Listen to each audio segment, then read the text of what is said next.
In Australia, and probably elsewhere, nurses are overwhelmingly female, around 87% according to Jobs and Skills Australia. And that's perfectly fine by me. If I'm in hospital, I'm certainly happy to have a female nurse look after me. That said, I'm not against a man becoming a nurse, but statistically, women tend to choose nursing more often. Interestingly, we don't hear many activist groups demanding more men in nursing. On the flip side, most plumbers, at least in Australia, are men. Only about 1% are female. When my pipes burst, I'm happy for a male plumber to come to the rescue. And while I'm certainly not against women becoming plumbers, again, you don't hear many calls from these groups to right this historical wrong and push for more women in plumbing. Yet, when it comes to positions of power, suddenly gender becomes the issue. Groups claim it's not only historically unjust, but to fix it, we must forcefully bring about change. Democracy and common sense be damned. This brings us to the topic of this video, the often maligned gender quotas. The Australian Labor Party, as seen on screen, don't seem to have an issue with gender quotas. On their website, titled Labor Governments and Women, they note that the representation of women in labour is not by accident. In September 1994, they introduced quotas for women aiming to achieve 35% of women ALP MPs by 2002. In 2012, this was replaced by a 40-40-20 quota, meaning 40% men, 40% women, and 20% either gender. Fast forward 12 years, and federal member for Newcastle, Sharon Claydon, believed this was something to celebrate. On her website, she wrote, "Celebrating 30 years of affirmative action." In the article, she said, in 2002, the quota was increased to 40% by 2012. In 2015, we went to 50% by 2025. Guess what? It is now 2024 and we've smashed that target. We smashed it 2 years ago. So the natural question is, surely that means it's time to get rid of the quotas. She continued, "We have Australia's first female majority government with strong, smart, capable women." Okay, if they're strong, smart and capable, do they really need to rely on quotas? Do they really need a helping hand to get elected?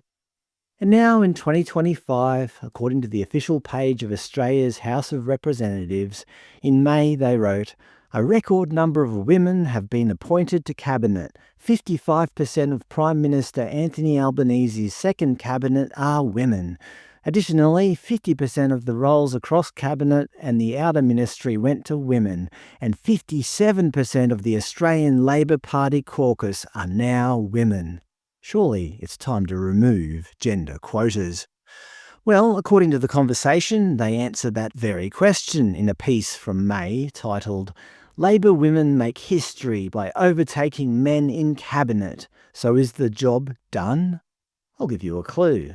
No, it's not. The equality goalposts continue to be moved. In the article, they show a graph showing that in all parts of Parliament, Labor women are the majority. In the Senate, shown in red, it's now almost 65%. Surely that's enough. Never! Under more work to do, they write, "Despite the progress, it's clear from a deeper analysis that Parliament as a whole still doesn't mirror the people it represents.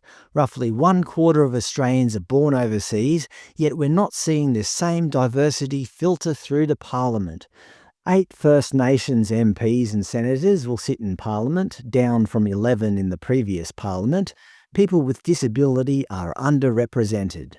They also talk about a lack of diverse candidates, women, self-identifying LGBT, culturally and linguistically diverse, disability and First Nations, and conclude that Parliament falls a long way short of reflecting the diversity of the electorate because not enough diverse candidates are being chosen to run for seats. I guess it's time for more quotas then. Of course, the Australian media love all this. The ABC pretends it's being neutral, but publishes headlines such as, both from May, "Record-breaking number of women to enter Australian Parliament," and "More women in Labor than ever," but top jobs still going to men.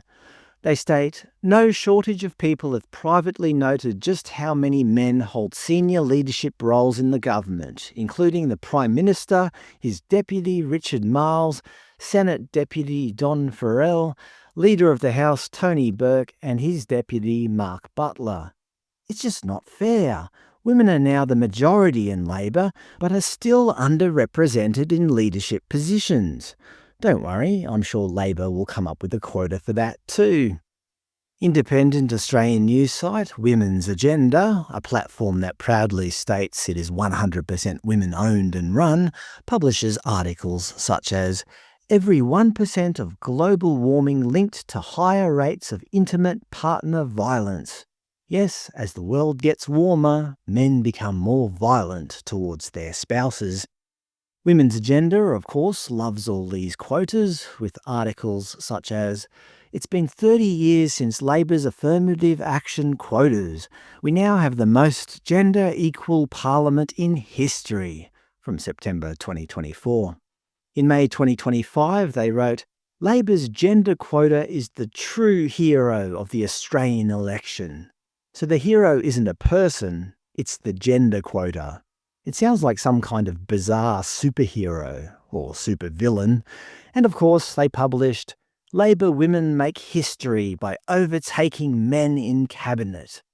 They act like the ladies did it on their own merits, when in fact we all know it was our superhero friend, gender quota.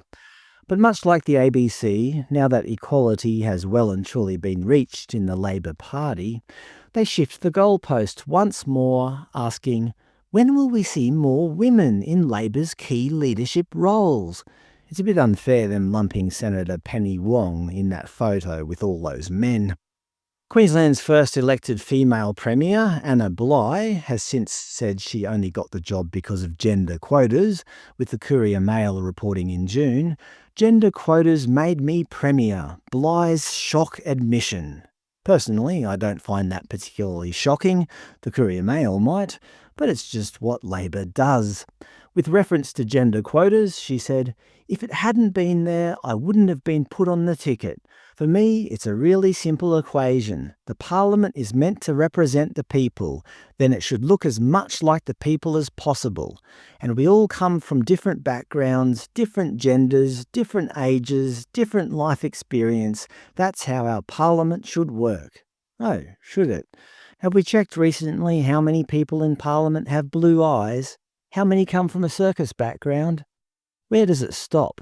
It seems like new inequalities are constantly being identified. Personally, I'd be embarrassed, even humiliated, to say that I only got a job because of my gender or some other biological factor. I'd much rather be hired on merit. Or is that just me?